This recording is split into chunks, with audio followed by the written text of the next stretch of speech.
He started his professional career in Division B with Padova, that in '91. He's got 9 goals this season in his 12th season for Juve. Chance early for Regina. Giancomo Tedesco, the cross. Marco Borriello, the diving header.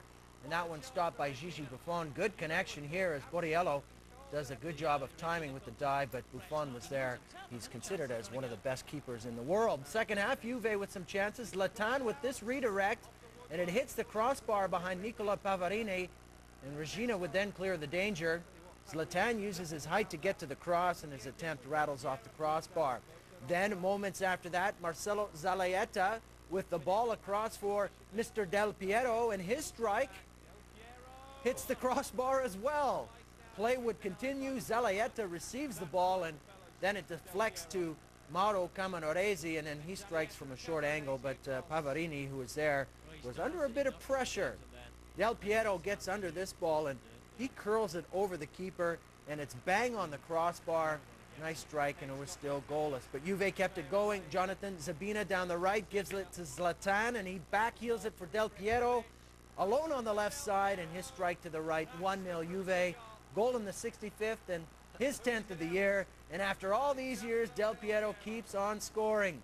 A nice build-up that led to the fantastic finish, and using the Tele-Latino line of truth. There it is. There it is. We can see that Mr. Del Piero was onside. A beautiful goal. A 3rd straight loss for Regina and a 4th straight victory for Juve, as Juve exact revenge on Regina. And their interest levels seem pretty high on the 27th. Esteban Cambiaso trying to work a 1-2 with Julio Cruz, and it ends up beautifully. Cambiaso with the wicked volley. Inter up 1-0. This is a top 10 nominee just for the strike. Cambiaso with the great placement on the volley, leaving Chaos with no chance. Cruz doesn't do much, but it's all Cambiaso needs, and his team is ahead. A scary spell for Inter late in the half. Adriano down and in need of attention. His right knee taking a hit. Early reports indicating the damage won't keep him out of Champions League play, but he would have to leave the match. Obafemi Martins coming on in his place. Still enough time in the first for the visitors to score, and they do. The lofted cross headed back into the center. Gianpaolo Pezzini hits it from there. 1-1 on another pretty one. Pezzini's 5th, also a top 10 candidate, as he comes off the defender, getting a foot to the ball and sending it where Toldo ain't. From another angle, the lofted cross getting the coverage scrabbling, and then Pezzini finishes the sequence off in fine style. Still 1-1 early in the last 45 when Inter regains the lead. Lousy defending, allowing Verón to walk right into one at the top of the box, and he rips it right to the back of the goal, and in a hurry. Mancini's men in front 2-1. A poor free kick, lacks defensive work, paving the way for Verón's blast. Make it 3-1 Inter, 5 minutes past the hour as Ivan Cordoba heads in the corner kick. Inter in command, up by 2. Cordoba just beats the marking to the ball, and that's enough, in it goes. Fiorentina fights on, though, in minutes from time. They make it a 1-goal game. Hidetoshi Nakata with the ball in. It caroms off Cordoba and in for the own goal, but that is as close as they would get. Cordoba and Inter, they win 3-2 at the San Siro.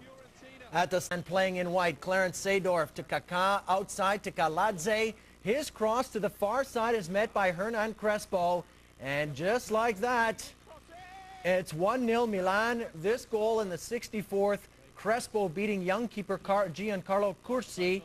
Crespo's 10th of the season as he benefits from Andrei Shevchenko's injury, thus giving him more playing time. And a perfect cross by Kaladze. And it looked as though both he and Christian Panucci made contact with the cross. Nonetheless, 1-0 for Milan midway through the second half. Then as the fog began to settle onto the pitch at the Stadio Olimpico, Milan had a penalty kick opportunity after Panucci was called for a handball. That's Andrea Pirlo making it 2-0. Goal in the 71st. Did you actually see the goal? What goal? Yes, it's his 3rd of the season. 2-0, the final. Playing in the light strip, Marco Cassetti receives down the right, sends in a cross, and it's met by Alex Pinardi. Beats keeper Morgan DeSantis with a deflection off the crossbar and in. Goal in the 31st.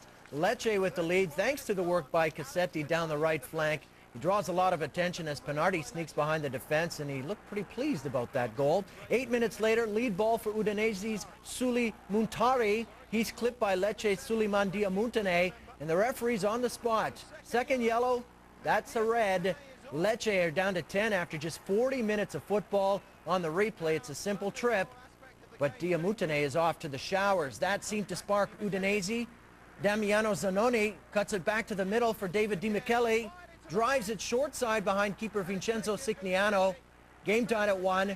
Goal coming just 2 minutes after Lecce were reduced to 10 men. Di Michele scoring his 10th goal of the season, and his goal made it 1-1 at halftime. Second half, substitute David Di Natale with the cross to the far side, met by David Di Michele.